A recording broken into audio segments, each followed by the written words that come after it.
Okay, ladies and gentlemen, welcome. Very happy that you have chosen for our panel. Thank you very much for that. Turn your voice into impact when influence rhymes with philanthropy. That is the title of our panel. Now, this panel will explore one central question. How does the visibility and the networks of influential individuals, influential people, amplify the reach of good causes, and more importantly, inspire concrete actions? Now, this can be through donations, or raising awareness. It can be, different things.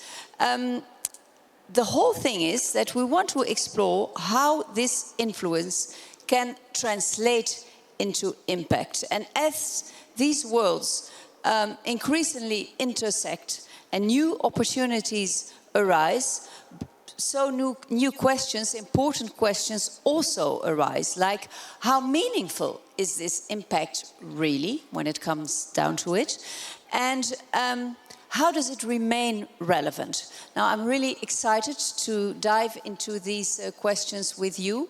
We will also give you the chance at the end to maybe ask some questions if the time allows it. Now, let me introduce, first of all, our panelists, although the first one doesn't really need an introduction. Internationally renowned actress, best known for playing Charlotte York, of course, in Sex and the City, but more important today, because that's why she's here, the Goodwill Ambassador of the United Nations Refugees Agency, the UNHCR, and this since 2014. Please give her a warm welcome, Christine Davis. Thank you so much. Thank you. Hello, hello. Thank you. And then on her right, we have a former Olympic hockey player from New Zealand. He's been in top sport for over a decade. He's considered as one of the best actually, hockey players in the world. Yes. And he has made over 250 appearances for the New Zealand national team. After his top sport career, he co-founded a platform for athletes searching to do philanthropy. And his platform is called High Impact Athletes. Hugo Inglis, please welcome him. Thanks, Marlene. Thank you.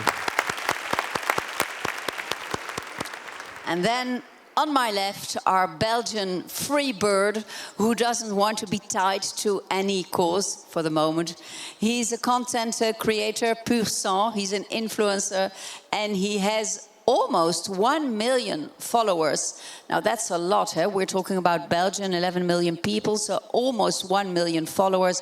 I guess some are from abroad as well, but still very impressive. He loves to push his limits, and he puts his voice at the service of several causes. And his name is Average Rob.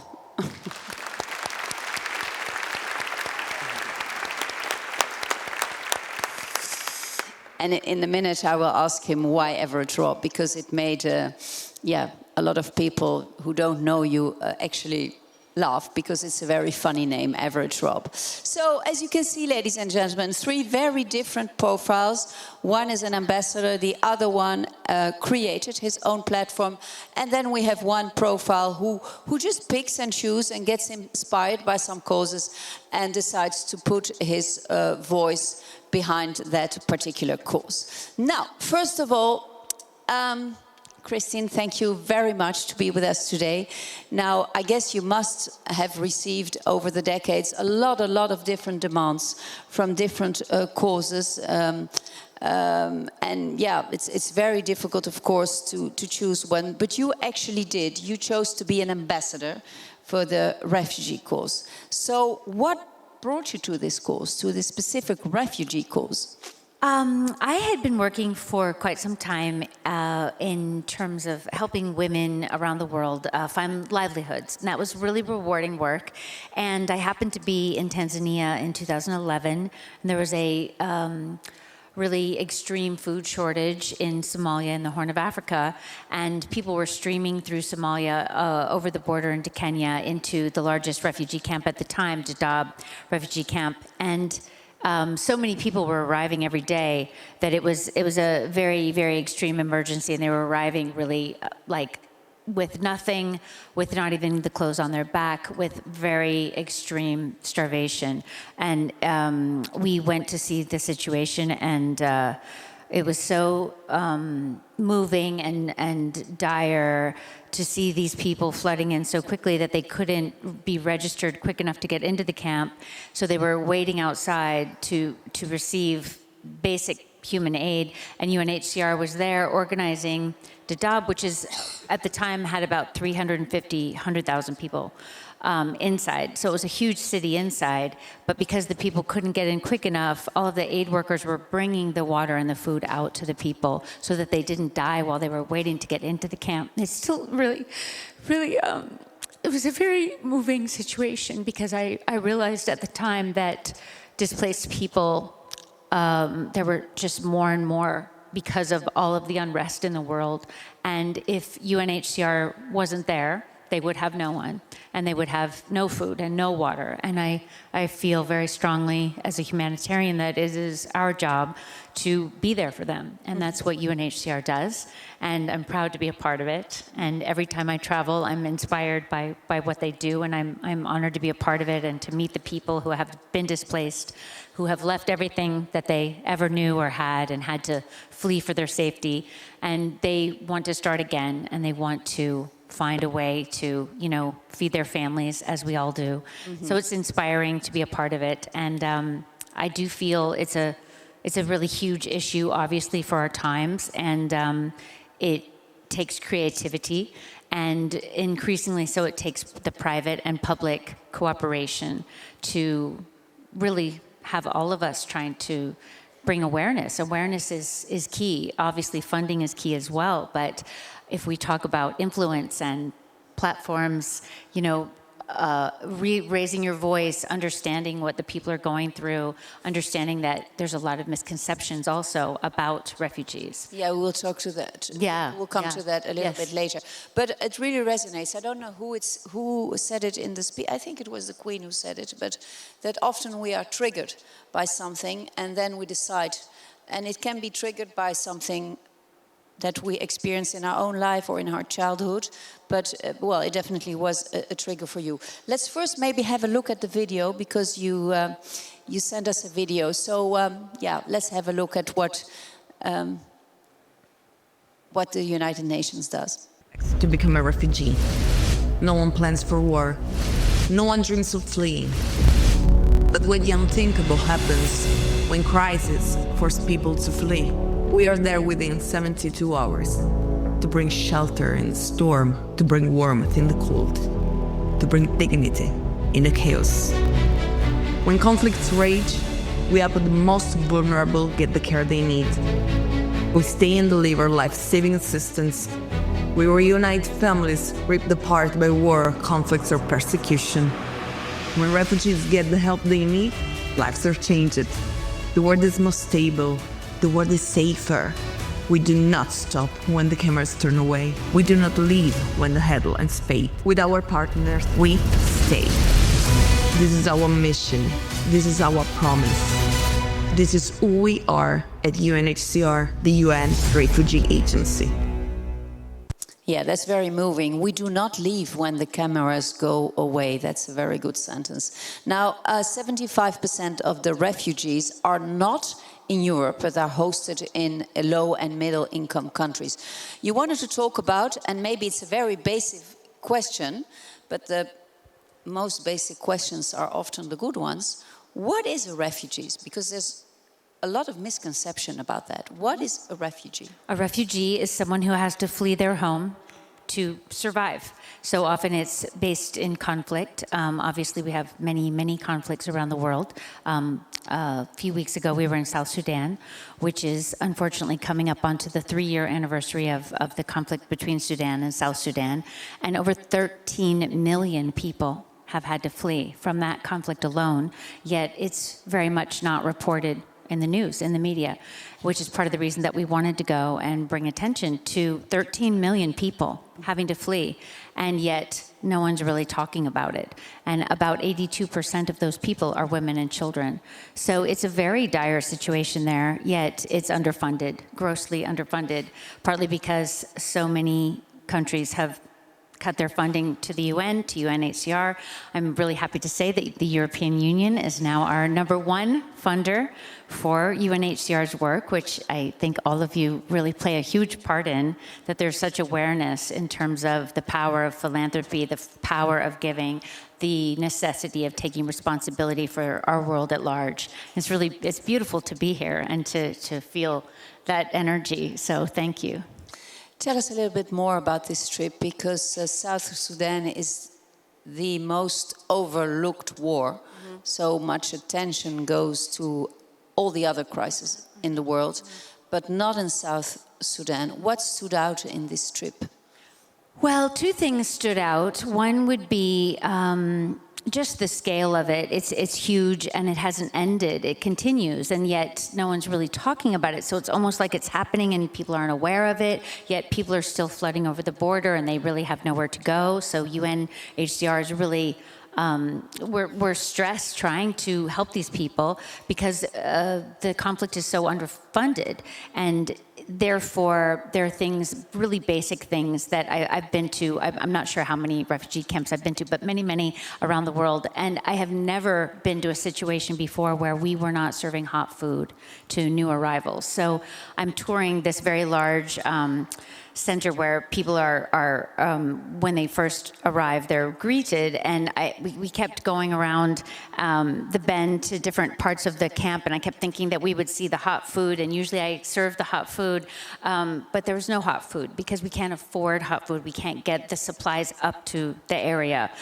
There's so much conflict around the area, it's not safe, and the funding is not there. So we had the high-protein biscuits, but that was for the pregnant women and for the children under 5. So it was really, this is a few weeks and I'm laying in bed every night still just so sad, that everyone's there and the infrastructure's there and the warehouses are there, and we just can't afford to get the food to this place because the funding isn't there. So it's heartbreaking to see it.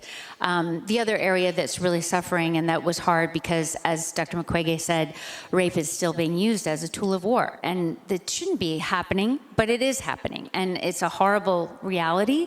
And one of the things that we normally do is we create safe spaces for women and young girls. And those safe spaces are places where we often have mental health care for people who have been victims of sexual abuse and violence. 3 out of 4 of those safe spaces have had to be closed. So I was able to see some safe spaces that are still open. Sorry, Hugo. And it's, of course, encouraging when you are able to see women being there for other women and the healing that can happen when you're in a safe space and you're able to talk about what you've been through. But yet I know that there would be more of them if we had the funding. So it's the first trip that I've made since the funding cuts, and it was profoundly upsetting to see the reality of the funding cuts. I had read about them, I knew that they had happened. When you actually see the people that aren't able to get the full help that we would like to give them, it's pretty sad. But how come this cause doesn't get more attention? It's so overlooked. It's a good question. Happen? I think what should happen is all of us should talk about it and all of us should think about it, because I think that's really the only power that you have. I mean, I am part of an entertainment business, but I can't affect the media. I can only try my best to speak, right? And as Hugo and Rob will say, we only have our own voices and our own platforms, and that's what's amazing about trying to build that up, is that you're basically just saying, I only have myself, and this is what I want to speak about. So I think that in terms of awareness, in terms of just awareness in your own lives, you can all go out there and have awareness. Maybe you didn't have it before, maybe you did, right? But you could increase your awareness, you could look it up. Like if you searched, you can find it, right? But, it takes, I think, all of us proving what we care about, You have to kind of search it out and make an effort. Mm-hmm. That's where I'm at with it. So this is your moment then. How can individuals contribute to support refugees? What can we do? So many ways. I mean, I think that obviously here everyone understands the power of philanthropy, and philanthropy is many things. It's donating, but it's also awareness and understanding and empathy. And I think that's what's beautiful about being here is everyone talks about that so freely, that like it is an open heart. It is like trying to understand what these people are going through and having some kind of grace about it to understand they didn't choose this. It's not anything that these people did. It's where they were born. They were born in a land that unfortunately has conflict and has had it for, quite some time. And unfortunately, it doesn't seem to be ending. So to keep their families alive, they've had to flee. And we're trying to help them, keep them alive. They would love to go home. We all also can contribute to peace, hopefully. It's a collective thing, obviously, wanting to create more peace and create more understanding, more empathy.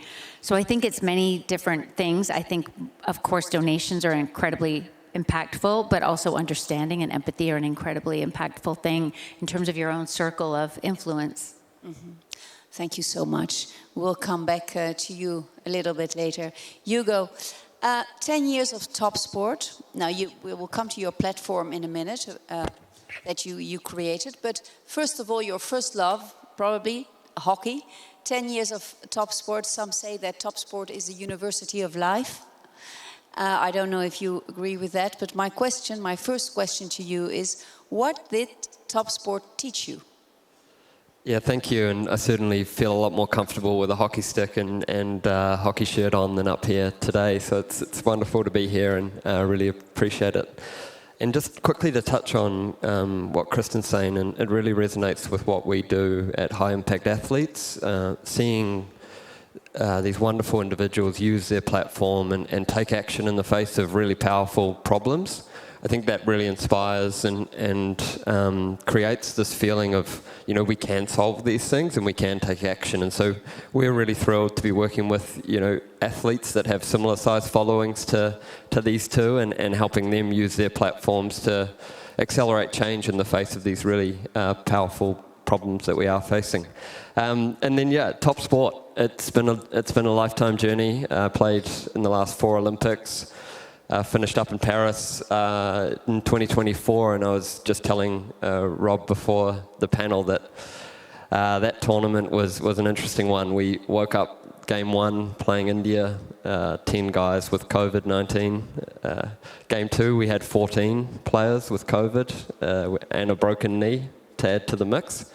By game 3 we had 2 more broken bones, and our tournament was more or less over. And I think, those are lessons that you just cannot learn anywhere else. Like, going through that experience and being part of a team that's going through that, it teaches you life lessons that, we'll remember for a lifetime for sure. But also, you're then able to apply it now into the work sense and building a team and how you go through these tough moments of working on some of these hard problems, how you stay motivated and keep going forward. It really does sort of set you up for life after sport, and I've really enjoyed the challenge of building a really high-performing team in a new domain now. So, 20 years of playing and trying to compete at Olympics, you start to learn a few things about how to form teams, what sort of culture you need, and really how you measure that and how you measure success. And that's something that at High Impact Athletes we focus on a lot is the measurement of what we do. I've got some old habits. I've got my Garmin watch and my Whoop wristband on, and I wake up every morning and I check my metrics. And I know, Rob, you're doing a bit of training, so you might have some similar stuff going on. So discipline and resilience, from what I hear.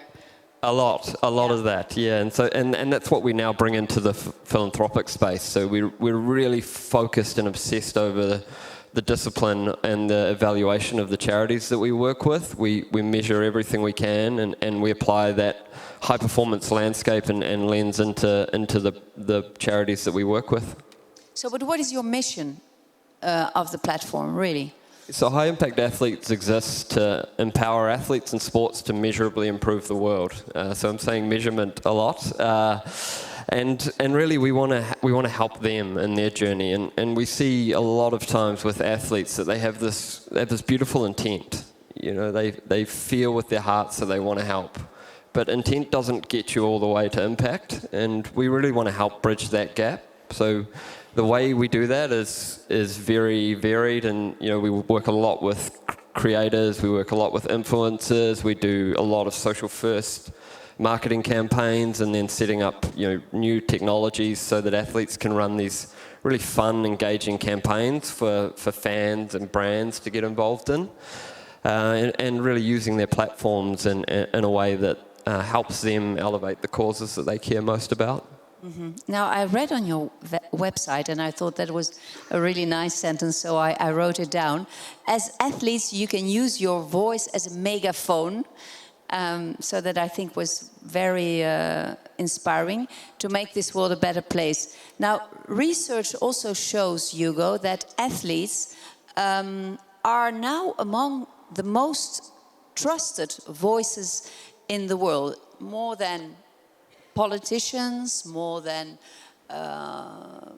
scientists even, more than, a lot of people. How come? Why this trust in athletes? Yeah, it's amazing and scary. Why scary? Particularly some of the athletes that I played and competed with. But, you know, 3.5 billion people tuned in to watch the Olympics. The Football World Cup is coming up, you know, soon, and we'll have similar numbers. And unfortunately, the UN General Assembly and the World Economic Forum, you know, people aren't tuning into. And so attention is the currency. Sport is an economic engine, $2 trillion at the moment. Global sponsorship of sport is increasing year after year. And what we're seeing is really interesting. Fan trends and the way that they're engaging in sport is changing. So the way we typically engage in sport is, you know, I'm a hockey fan and I find my hockey team, or I'm a football fan and I, you know, go after Liverpool FC. But the next generation of fans are not doing that. They're not following teams, they're following individuals. And so we're seeing the rise of athletes. And, you know, Kylian Mbappe has 130 million followers. Emmanuel Macron has 4. And so when the kids of France wake up, who do they look at? They look at Kylian and Kevin De Bruyne, you know, 26 million followers on Instagram. And so these athletes have incredible reach, they have incredible influence, and we think that can be used to do more than just sell more football boots. Mm-hmm. We get that that's going to continue, but why not use it to help change lives? Why not use it like Kristen has and Rob has, and try to be a bit more ambitious with what we do and the power that we wield? And we think that you know, we're playing a very small role in that. We're trying to encourage more athletes. We're trying to give them a platform and help them move again from that intention towards impact. But there's so much more work to do.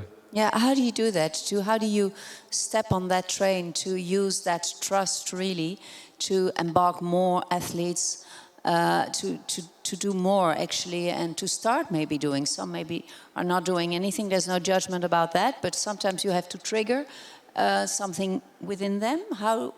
What is your tool?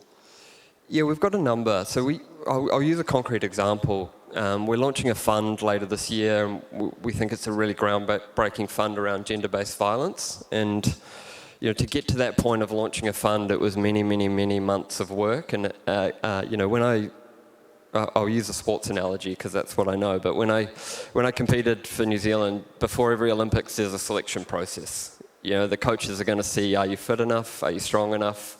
Can you play in the team? Do you fit in the team? And can you perform when it matters most? And we do that now for every charity that we onboard into our cause areas. And with gender-based violence, it was no different. So we built this fund around a select criteria where there was a scoring matrix. We had a selection committee for these interventions. And what that means is we end up with an incredibly effective portfolio of charities within that. And when we looked at the gender-based violence space, it was, again, the scale of this issue is mind-blowing. And it felt like I was being punched in the face reading some of the stats and talking to some of the experts in the space of 1 in 3 women face it globally. Every 10 minutes a woman's killed, and it's typically by a partner or a family member. And so it's a huge issue, global issue. And we wanted to do something about it. And so we worked with these experts, we built this fund, and what we found is that the top 2 interventions from a cost-effectiveness standpoint are mass media edutainment, so radio, social, television, broadcasting, messaging over long time periods with frequent intervals, and community activist social empowerment programs like the safe spaces and places for women and girls to show up and talk about these issues and feel safe. And we thought, well, why can't we put athletes into this space? Like, if we can bring the most trusted voices into a mass media and edutainment campaign that's already really effective, we sort of compound that impact by doing that. And so this is one fund. We have a few funds, but we create them. We make sure they're incredibly effective. We make sure the funds are going to an incredible place. And then we work to bring athletes, brands, fans, and really monetize. And I make this joke a little bit too much, but I say that we're a really confused non-profit that tries to make as much profit as we can and then give it to the best places in the world. Now, you've also extended it to amateur athletes. You partnered with, it's called Through Race for Impact. That's it? Mm-hmm. Yeah, so we launched a groundbreaking partnership with Hyrox, which Rob just told me he competed in last week. It's very tough. It's very tough. I would train for it. Don't go in there thinking it's just let's say a shirtless show-off. You will get hit. Oh, really? Yeah, so it's an incredible sport. Fastest growing sport in the world, the largest mass participation sport in the world. They're going to be 200 days of racing next year with 1.5 million participants globally. We became the global charity partner last year, and mass participation fundraising is a huge part of philanthropy. So the London Marathon did £85 million, New York, $70 million dollars in New York, I think. And so these are huge engines for fundraising potential, and we partnered with Hyrox to extend the platform that we have for elite athletes into, I don't want to say the everyday actually, Rob, because it's a very hard, and most of them are probably better athletes than I ever was. But this is really a platform for everyday athletes to come on to our fundraising journey to raise money for our causes, and we've now got a platform of 20,000 of these athletes that are fundraising. We've built, it's really a technical product where we're building social first fundraising tools for them, so they get, like Strava, how you get your social sharing stickers, they're getting this, there are impact dashboards, and we're using a lot of AI, and our team is incredible at building technical first products that are really about sharing more about the giving journey, and we want to make the fundraising fun. Like, a lot of the times when people sign up for these events, it's, now I've got to do this fundraising, and it shouldn't feel that way. It shouldn't feel like a chore or a burden. We really want to add something to that journey. So we're aiming for 100,000 next year on platform.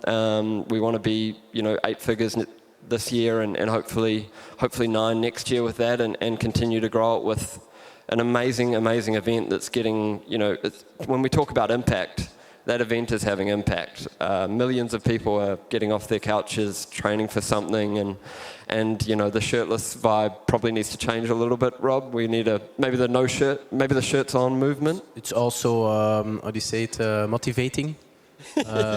When you're not that, and it's good to see that they're healthy. Yeah. Anyone can do it? Anyone can do it. So they've got lots of different formats. So there's open divisions, mixed divisions. You can race in a pair.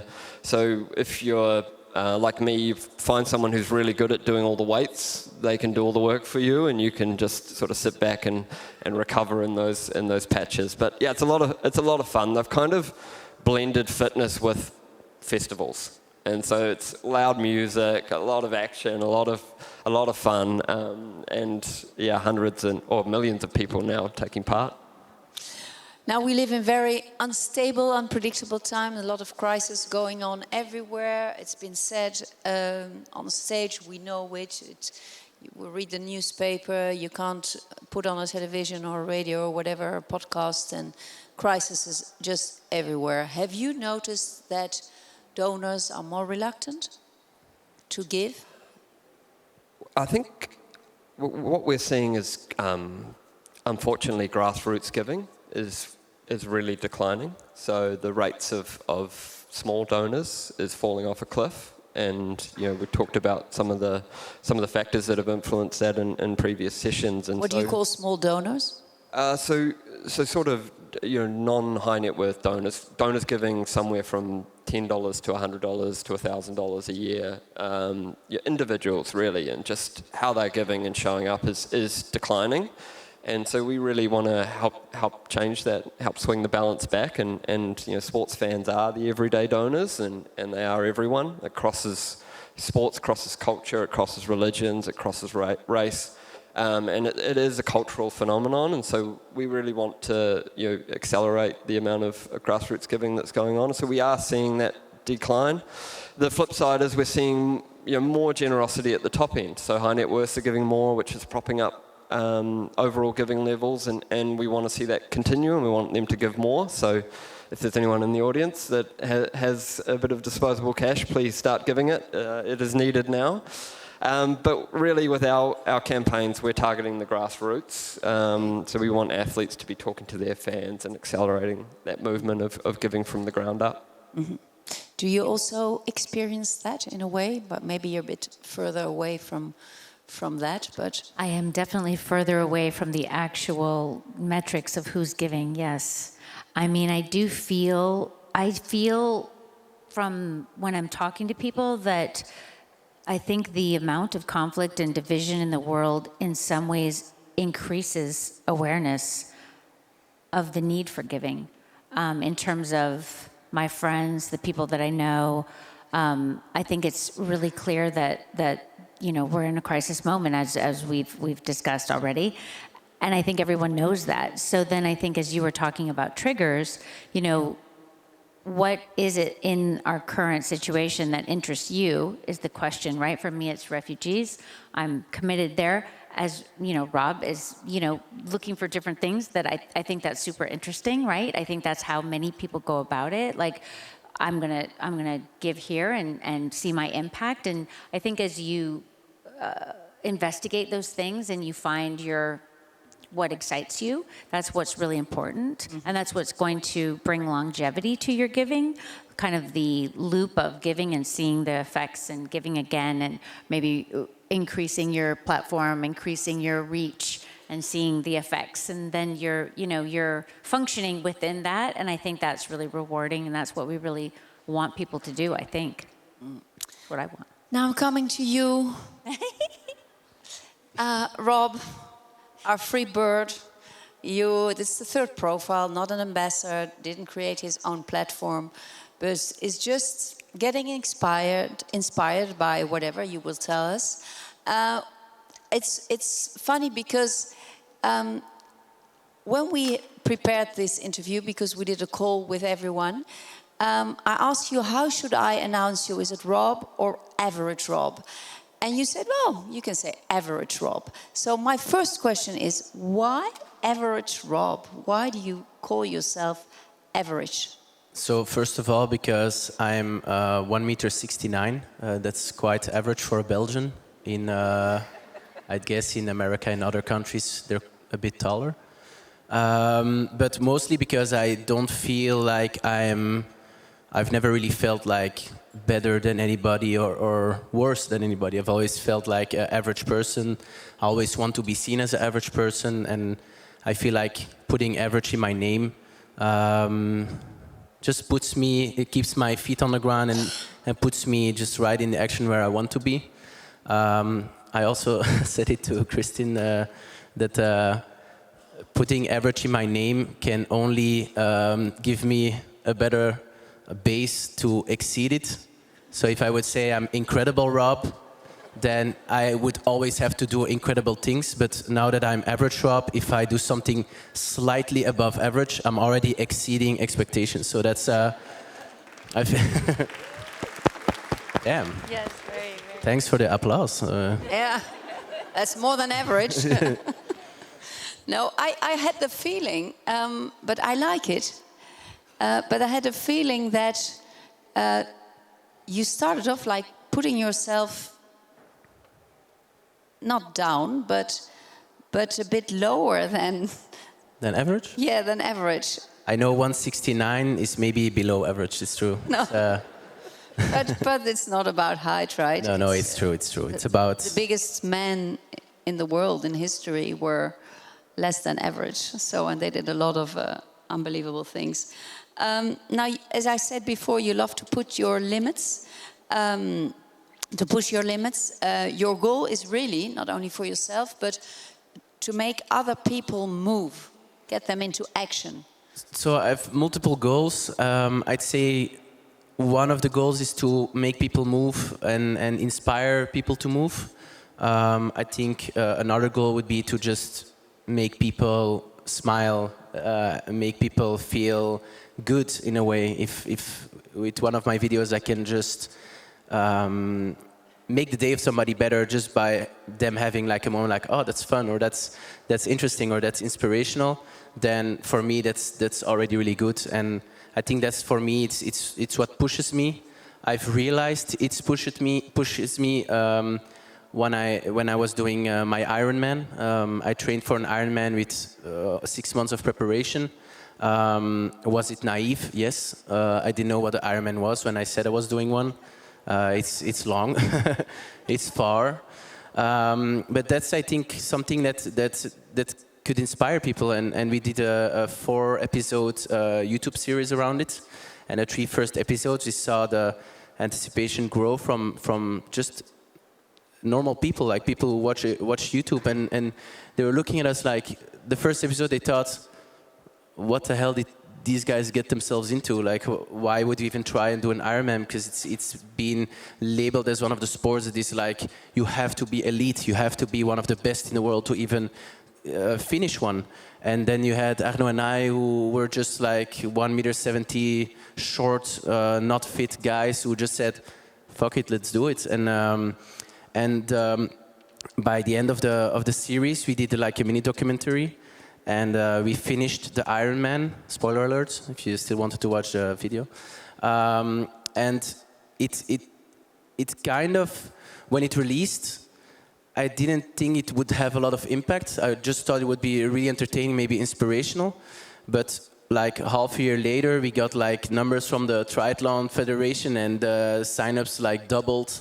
I think Ironman earned a lot of money from our documentary, but I didn't get a cut, of course. I was too naive, but it was nice to see people move, and it was nice to see people that were inspired by the Ironman to even just start running and change their habits and be like, oh, if these 2 guys can do it, if these 2 average guys can do an Ironman, then certainly I could do it. And it's exactly that I want to show the world, that you don't need to be elite, you don't need to be incredible. You can just be average and do extraordinary stuff. That's what I've always tried to preach. That's what I've always tried to push, and I will keep on doing that. I'm still very early in my philanthropic journey. I'm getting into it. It's very inspirational to see how many people are already in that journey, and I'm glad to hop on the philanthropy train. And like give more of myself and more of my reach and my network. From what I hear, I think you can be a great example, not only to make people move physically, but also mentally. Have you ever supported any of these causes? So the cause I usually would support every year is called the Warmste Week. The Warmste Week is like this incredible week where they call it a week, but basically it runs for like, I think the hype around it is like a month to 2 months. And they would always end the week before Christmas and reveal the money they've raised on Christmas Eve. And the reason why I always support it is because I've realized how open they are about their communication and about how transparent it is about what they're supporting and how they're supporting. And it's what I really like about it is that it's very content first. So they would make a lot of videos about how it works, what you're supporting. And I think that's for a generation where content is maybe the number one thing people care about in a way. It's nice to see how that translates into donations. And I think the main part and the reason why so many people donate is because it's so easy to donate. Mm-hmm. Like it's the way I've raised the most money, I've raised maybe close to like 90,000 euros just by activating an SMS campaign. So you would say SMS is dead. It is, but it's not for philanthropy. I'd say that SMS is maybe one of the easiest ways to raise money. Like I given away a bike, and all they had to do was just send turbo. I love the word turbo. It's like full gas to.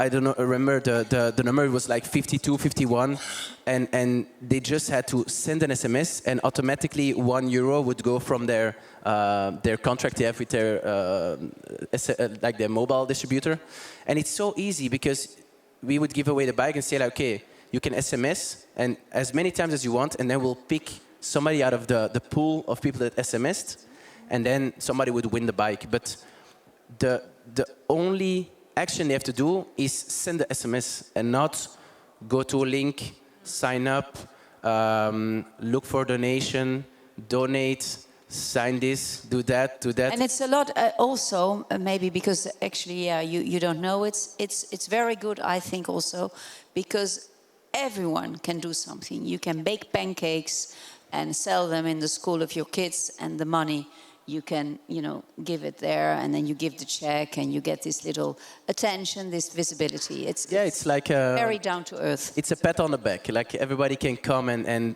talk about the thing they're supporting, the charity they're supporting, and it's super emotional. A lot of people who have lived through like cancer in family, or who have lived through invisible sickness or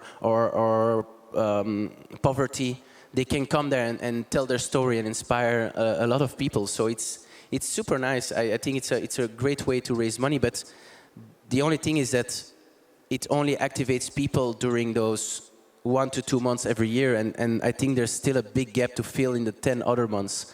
And what I think you're doing really great is that you're facilitating, and I think a lot of people could use that the facilitation. I don't know if that's a word.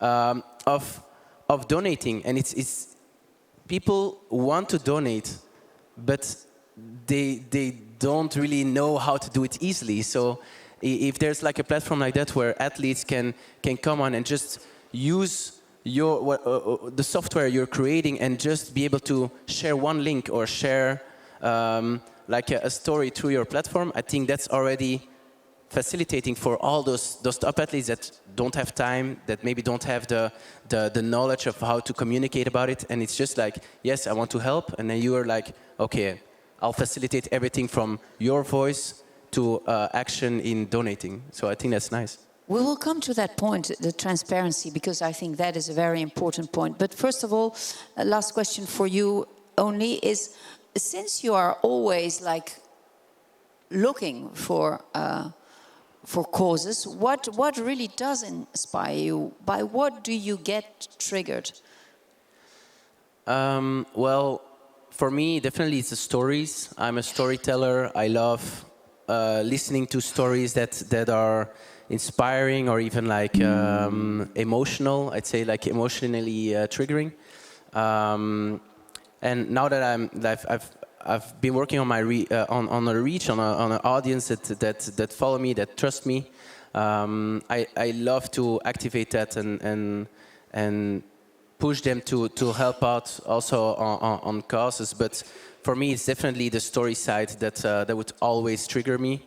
If you can explain to me like why you need help or how we can help, and especially where the funds are going and what it's going to help, like very specifically, I think you can move everybody. So it's basically, but that's maybe my work because I'm a content creator.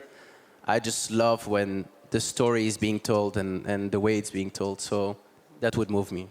Okay, you said something important, the transparency, that you want to know where the money is going. And I think that happens with a lot of people, not knowing, yeah, I do want to give something, I do want to make myself useful, but I don't know where the money is going. I would like all the three of you to answer that. Do you get these questions a lot? Does that ring a bell? Yeah, absolutely. Transparency is key, and I think just quickly to bounce off Rob, we are competing with technology companies. Like, we are competing with Amazon, we are competing with e-commerce, and so we need to make donations as simple as it is to one click and buy your Amazon purchase, and then the transparency piece kicks in, and that is essential for us. I think really showcasing how you get from a donation to an outcome with a charity and with the flow of funds is essential, and also not shying away from the fact that fundraising has costs. Like, there are costs to raise money and there are costs to move money. So, there are banking fees, there are foreign currency fees, there are, fees for solution providers. And so there are costs to doing the work that we do, and we can't shy away from that. The way we work with high impact athletes is we self-fund and we don't charge our athletes for our work. And so it creates this sort of independency where we can work with the athletes and the people that we want to work with. It means that when we're approaching them, we can say to them confidently, we're moving 100% of your funds, less these unavoidable banking costs, to the front lines, to the people that need it most. And that's also nice for their fans, for the athletes to tell their fans that, creates that trust and transparency. So, for the athletes to trust us, they need to see it. And then for the fans to trust the athletes, they obviously need to be able to convey that message nice and simply. But at the end of the day, we really focus on what is the measurable outcome of every donation. And, sports and fitness has measurement. We have language around that. We track our splits. We wake up in the morning, we see what our recovery score is. And we want to build that for philanthropy. We want to create a measurement language for this stuff where donors can look at their splits. They can wake up and know what their recovery was, And so on our platform with Race for Impact, you've got your fitness dashboard. And as a fundraiser, it shows you this many lives improved through disease protection, this many through safe drinking water. And we can really start to quantify that because we've done that measurement work and evaluation work at the top. Mm-hmm. What about you, Christine? It's a bit different because you are part of a big organization, but do you have something to say about that, the transparency issue? Do you get a lot of questions about that? I get some questions. I think that people are somewhat confused about UNHCR and UN in general, but we are public. Everything is very transparent in terms of the work that is done, the life-saving, it's basically life-saving work that we do. And I think one of the big misconceptions is that I think that people feel that there are a lot of people in offices at UNHCR, which is not, in fact, true. The huge majority of the staff is in the field around the world at every emergency that is happening. So when we just went to South Sudan, it's not safe in one of the areas that we went to. It's very close to the conflict, and we stayed where the staff stays, and they're all young people. They're apart from their families. They're working 24/7 basically to try to help this emergency. And we stayed in their rooms, which are half of a shipping container. We said we were staying at the compound, and people thought that sounded glamorous. No, it's a safe place where there's a curfew. You have to go to bed. I got a lot of sleep there.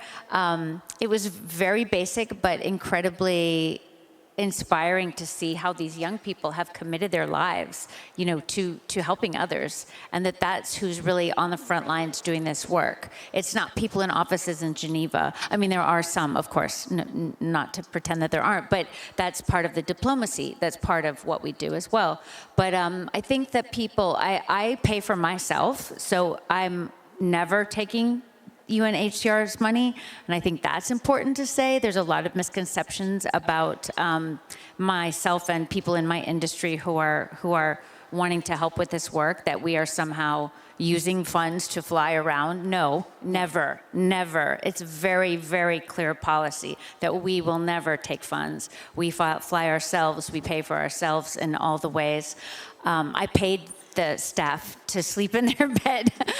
You know, I think that's something where people are unclear about it. There could be a misconception about that. Right. But we feel very strongly that the money go to the people who need the money. Mm-hmm. We're not going to be, it's so hard to raise money for refugees. Mm-hmm. We are never going to take that casually, that we would ever use that money for anything other than saving their lives. That's an important point. Rob, before you decide to support a cause, do you take certain steps to make sure that everything is transparent, that the money actually does go to that specific cause, that it doesn't, that it's not used to pay people on the payroll in offices? Well, the causes I support are often like the King Baudouin Foundation. Of course, I hope they're doing a good job. I think so. Well, for example, one I got to know last year was the Kick Cancer Foundation, which helps out who invests in research for cancers that are with children, which is a very underdeveloped research for cancer. So they would really raise funds, especially for that, for cancer research for kids. And that's something I had to check, like, oh, what does it mean? Like, what do they mean exactly? And when I saw that and I met the person who started it, I was super inspired, and I just actually sent them a DM on Instagram, like, hello, how can I help out? Like, how can I help you raise more funds for your cause? And I ended up like running with them. They do this run in Bois-de-la-Cambre every year, and they raise so much money for this cause. And I have a son myself, 2 years and a month, and I think everybody who has a kid or who has somebody that has kids or knows somebody that has kids, it just hits like a whole different level, where anything that has to do with kids, I'm like, take my money, I don't care, like however I can help. So for me, the transparency is, I get to work with Belgian associations, and I'm very trusted with Belgian associations, so I don't feel like I have to look too much into it. But it's always nice to have like transparency and clarity in where everything goes. And I would actually love to maybe think of a way how I can activate like creators like myself, like have a platform where creators in Belgium can just come to me or to somebody or something that I create with them. I don't know, also maybe like a platform or a VZW, where we can just talk like, what do you want to support, and then we just make it happen and facilitate it as much as possible. I haven't started it yet, but I would love to talk to you about to help. We would love to do that. We work a lot with creators too, and actually I think it's a good discussion point. Like, there's this chicken and egg problem, right, where we need to invest and we need to market philanthropy, and so it's something that we wrestle with a lot, and we're the same. We don't spend donations to fly out and visit the projects we support. We try to deploy as much as we can to the beneficiaries, but also we want to grow the pie. We want to grow the philanthropic pie, and to do that we need to invest in marketing. We need to invest in creators like Rob to come and race for impact with us, and so with that program we're actively recruiting creators, and we're paying their costs to do that, because we know the reach and we know the impact that's going to drive in terms of storytelling and donations. And so it is a bit of a double-edged sword, I think, with philanthropy, where attention is now currency, and we need to keep up with that, and we need to invest in it. Now, we have an audience, everyone in the audience is interested by philanthropy. Maybe some of you are looking to donate or to put your voice. So the question is, how can we get more people to use their voice, and how can we help people in the audience to choose? What are good tools to choose, really? Where to donate? Me? I think people need to just donate where they're interested. As I was saying earlier, I think that, what moves Because there's so many causes, Of right? course, but everyone's going to be interested in something. I mean, this is how people are, right? Like, maybe you've been touched by a childhood cancer story. Obviously, it's like a horrible thing to think about. It's also a horrible thing to think about families who've had to flee their homes and have nothing to eat or drink. I mean, there's so many different ways to connect to people, but I think that you cannot dictate to people, well, you should be interested in this, you should be interested in that. I think it has to come from the person, because that's what's going to last. That's what's going to be important to that person over time. It's not a should. I think it needs to be a deeply felt, I want to do this. I want to help in this area. And it might be elder care. It might be, there's and no limit to what can interest people. But I think that everyone needs to just ask themselves in a deep way, which is what I love about being here, is that, it is kind of this encouraging environment of, let's all make a difference. Let's all find a way to make a difference, and everyone can make a difference. Yeah, we must be the change we wish to see in the world. That's right. Right? Gandhi. It's a very Gandhi, a very known proverb. You go? Yeah, I think just that is table stakes. Like, all altruism is incredibly good, and we need more of it, and we need more people to give, more people to care, and I think that creates these waves that spread throughout society and culture, and so 100%. And the way we approach it with our athletes is, we need that heart. We really need to be led by the heart, but then we also want to try to bring the head in as well, and find great causes to back, and try to steer more of this money towards the solutions that are more effective in that cause area than less effective. And because there are trade-offs, right? There's so many great areas that need money right now, and different causes have different impacts. So when we start with an athlete, we look at a cause from the point of, how big is this issue? So what is the scale of what we're trying to affect change within? And then, is there evidence that really good solutions exist? Like, do we know that our money is going to help? And then, is there room for more money? Because if the charity is sitting on a large stockpile of cash that's not being deployed, maybe it's not the best place to put our money. Maybe we're not going to have the additionality of another dollar. And so we really believe that, we need the heart, and we need more of the heart, and we need more, incredible spokespeople to lead with that heart and to tell that story. But we want to see more of the head come into philanthropy as well, and to be a little bit more grounded in evidence and following, where it needs to go most. Okay. I would like to give you, we have 10-15 minutes left, so I would like to give you the chance to also maybe ask your questions. I do believe we have some microphones. Yes, there's one there. Could you just stand up, present yourself, please? Yes, hello. My name is Edward Macmillan from the Bridge Theatre here in Brussels. I have a question for all of you, actually, and it's about your respective communities, so the creative industry, sports, content creators, and what are the conversations happening within your industries about philanthropic work or supporting work? Are you kind of outliers? Is it something that's talked about a lot? Yeah, just give us a flavor of what your conversations are and how you maybe convert people to be advocates and supporters of different things. Thank you. Who wants to start? I'll start. I mean, luckily, I feel like our creative community is incredibly committed to philanthropy in general.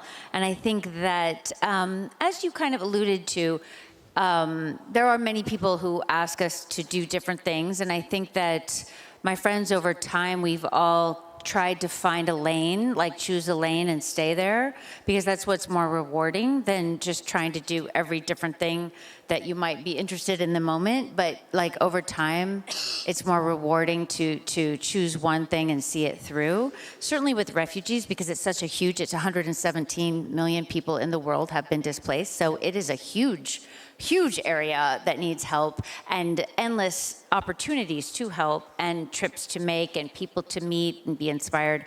And I have different friends who might have, one of my friends has been working for UNICEF for 30 years. So, you know, we all, I think, understand that it is important to pick one thing and be committed to that fully. I do think that sometimes people are maybe possibly, I don't know, cynical about actors sometimes, but I think that everyone that I know, especially all of the Goodwill ambassadors, it's not an easy thing to travel to these places. Like, people are very committed and committed over time. And I love that community that we have made and that we have. And sometimes we get to be together, and that's really fun too. I have incredible people who are also Goodwill ambassadors, and it's a joy. There's joy in that community. I'm sure you feel that with sports. Yeah, I think really similar in sports. There are so many great organisations doing great work, and really it's got this huge purpose economy of sponsorship as well. So a lot of brands are looking to activate around purpose and tell stories around purpose. Unfortunately, you know, there are still, like we saw in Milan, major oil companies, you know, putting their names beside these incredible events, and it's just boring. Like, it's really boring. It's uninspiring, and we can do so much more with these world-class events. And so, you know, I think sports has an incredible opportunity to lean more into purpose and more into impact. But within the athletes that we work with, you know, I was talking last week with Alex Honnold's foundation, and he climbs these incredible buildings and does these just, you know, death-defying stunts that are amazing. He also gives away 30% of his income to solar projects in sub-Saharan Africa, Latin America, and Asia, and just a really cool dude who's really leading with this, you know, philanthropic way, and so meeting people like that in the ecosystem. You know, we're also fortunate to be in other philanthropic ecosystems within sport, and it, like Common Goal, who's another KBF. Fund, and so we really do get a lot of inspiration from them, and I think, you know, when you can work together and combine it, it can sort of stack the impact that you have as well. I'm sure you see that with your friends. Rob, do you want to? Yeah, so I think the two industries on that side are way more developed than the content creator world. I think we're still very early in how we can put our reach to work, how we can help out. That's normal. How we can. Yeah. And I think currently with the content creator club, or how would you say it? I think a lot of them are still they don't know yet how to really help and how to really enforce that. But I think that's something we should definitely be working on. Like, how can we facilitate people with a lot of reach on how to donate or how to activate their audiences. But definitely it's something we should work on. I think it's something I want to also help with, is to bridge that gap and to catch up on the TV screen industry and the sportive side of it. So yeah, I'd love to have content creators be more involved in everything. Of course, it's their choice on how to help, but I think there's a lot of ways to help out if you have a voice. So yeah, I'm still also very early in the philanthropic journey. Yeah, so it's I'd love to learn more and to help out. Yeah, great. There's one person. Yes. Yes. Hello, my name is Jan Jagers. I'm the CEO of a Belgian non-profit which is called The Checkers, and I'm in the disinformation battle business, so to say. So in information integrity. And actually my question taps into what you were saying the last 5 minutes, average, Rob. It basically comes down to, I would be interested in getting your perspective and advice on something that we actually encountered in trying to collaborate with content creators. Since content creators are indispensable in getting trustworthy information out there, we think of them as partners in spreading our mission and spreading the awareness about fake news and what its harms could be and where you can find trustworthy information. And what we actually encountered, and you called yourself naive, I think of myself as naive as well. I thought it would be pretty easy to find content creators who would be willing to collaborate for free or for a discount price. And what I realized by trying to do so is that I was actually just violating their business model. You ask them to do something for free, something what they're actually always getting paid for, because that's what they do.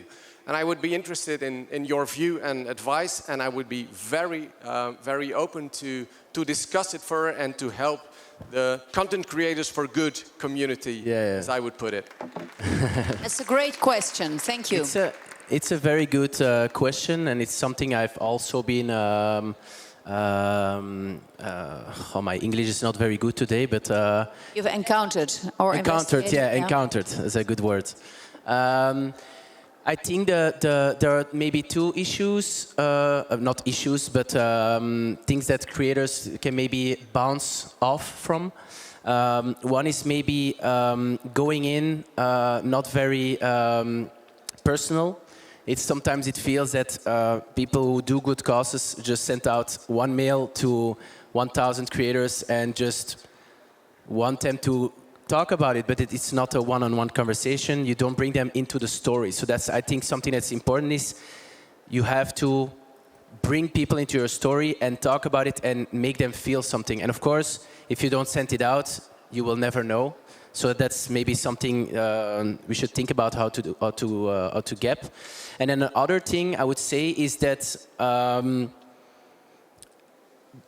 I would advise any charitable organization to just invite creators, but don't set expectations. Because if you don't set expectations, it's up to the person themselves to decide what they do with it. And I feel that sometimes when, for example, you would ask like, oh, do you want to help out with this charity or whatever? And they say like, you have to do 6 stories, you have to do 3 posts, you have to do this and that.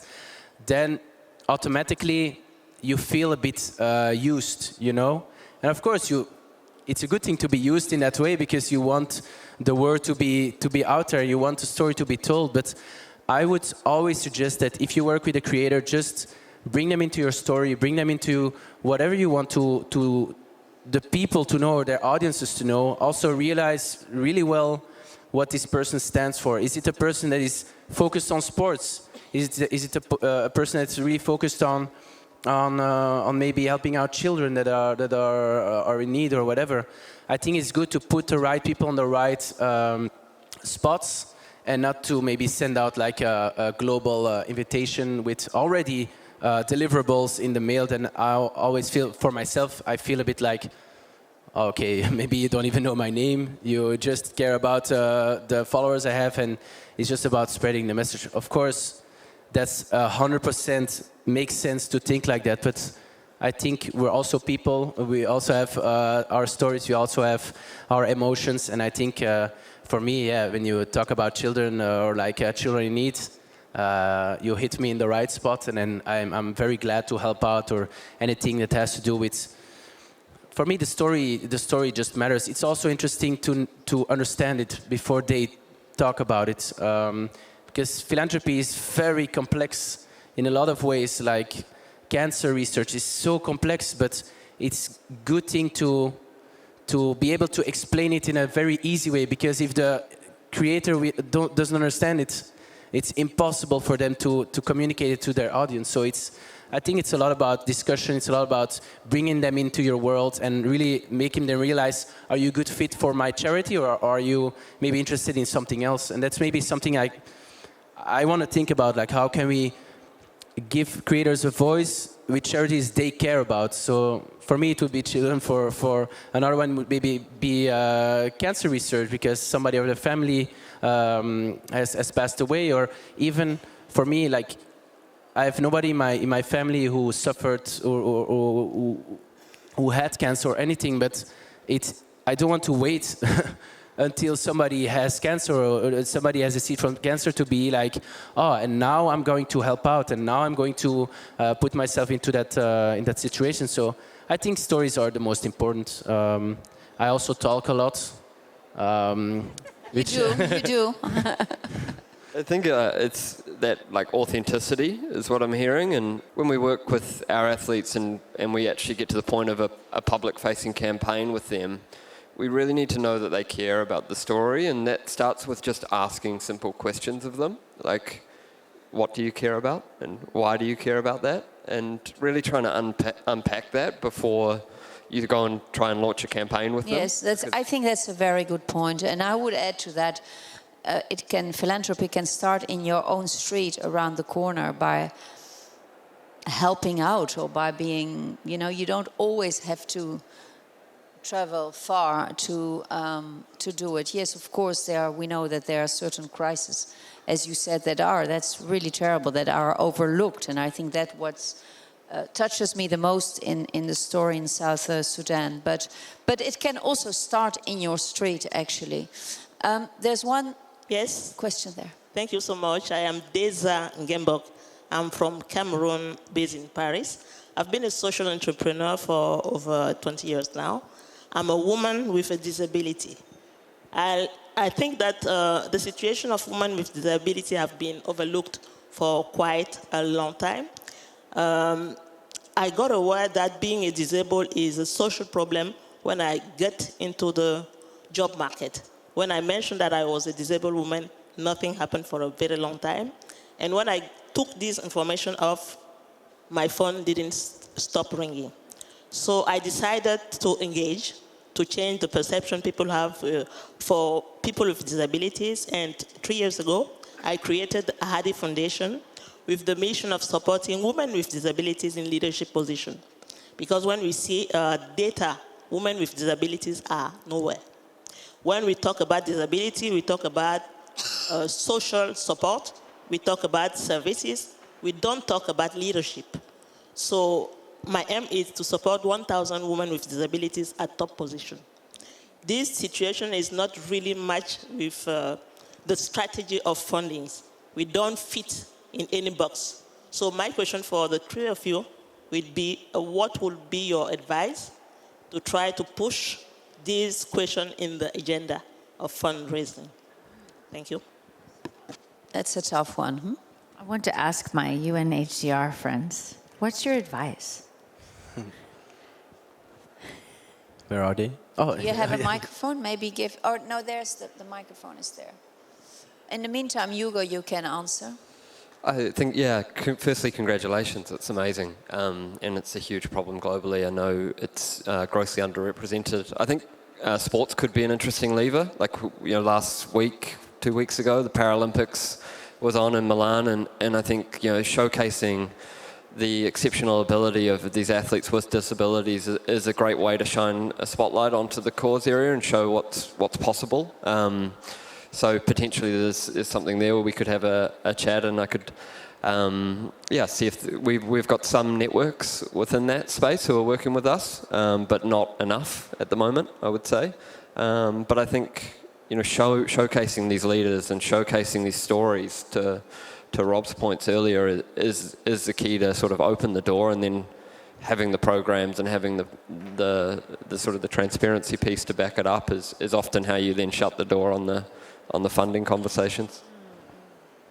I think that the issue is probably because a lot of people, the people who are hiring are mainly focused on the physical disability, but I think every high leadership role is more of a mental ability than a physical ability.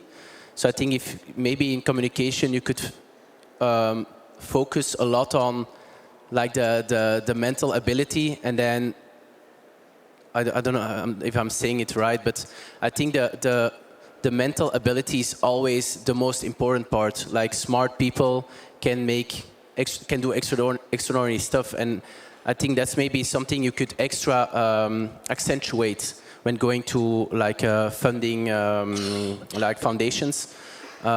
Is that it's not because you have a disability that you're not smart or that you're not capable, and maybe that could be something good for like a campaign or something like that. That's the mental ability basically is like the most important part of leadership. I have no knowledge about it, but I'm just talking From the heart. Yeah. Yeah. Yeah. No, I think you're absolutely right. We have a huge challenge in drawing attention to disabled refugees and how do we support disabled refugees, especially in these very difficult contexts where people have to flee. And if you're physically disabled, that is an additional challenge. So within a crisis or within a challenge, we're having to highlight an additional challenge. So we face the same. I think as they were saying, we have a refugee Paralympic team. And so that's been a real asset to be able to highlight those positive stories of overcoming challenge. But this is just one small niche area. And indeed, when we look at finding ways in which we can help refugees contribute to society, it goes much beyond the disabilities. And so when we work with the private sector to, for example, look at how can they employ refugees, then we try to include sort of disabled refugees within that, and companies coming to hire refugees, how can they have remote jobs, how can they have, if they have a physical disability. So we definitely have it as a horizontal aspect of our programming, but it needs much more attention from all actors around the world. The very last question, because I have to round up, so if the question is ask and very, very short answer, but I want to give you the opportunity because you've been raising your hand for a while. Fine, thank you. I'm Zoya Hudimenko. I work for Marta Kostyuk Foundation. It's established by a Ukrainian professional tennis player, and we promote education and physical activity through tennis, especially in this, difficult time in Ukraine.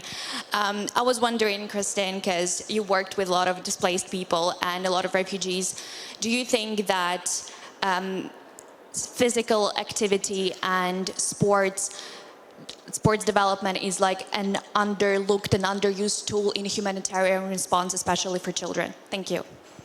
Well, it's a great question. I mean, for sure, it's incredibly important. One of the things when you're in refugee camps, there's very often either a formal area or an informal area where you'll see children, and they may not have balls like proper soccer or footballs or whatever you want to call them, but they'll make one from trash, and they're having an elaborate game because kids need that. They need to play, they need physical activity. It's just part of being a child, right? And they're going to have an incredible, resilient ability to find that wherever they are. And we try to support it whenever we can. I think sometimes it's hard within our larger camp situations for us to be funding that. That's when we might be looking to a partner, which is something that I would just envision some of your sports stars being so incredible at spearheading. It's one of those areas where it's not necessarily part of our direct mission. We're trying to do the life-saving, and then sometimes the education comes second, which obviously makes sense.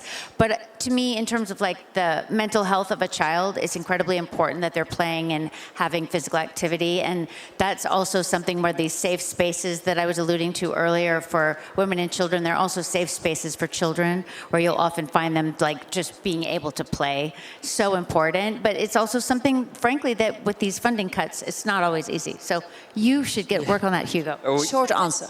Short answer, sir. Because otherwise Yeah, I mean, obviously, I think sports is incredibly important. I spent my whole life in it, and I love it, and I love what I learnt from it. But at the end of the day, we're in a similar camp. Like, we're funding the things that these people need most. We're providing safe drinking water, and we would love to fund more sport. But it depends on the goal of the funder. And if the goal is to save lives, then sports is probably a little bit down the pecking order.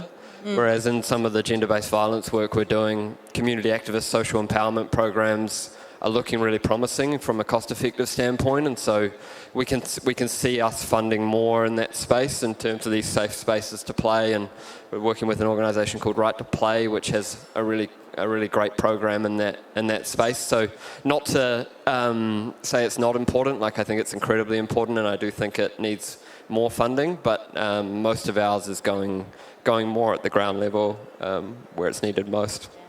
That's all good for today. Thank you so much to have chosen this panel. Thank you.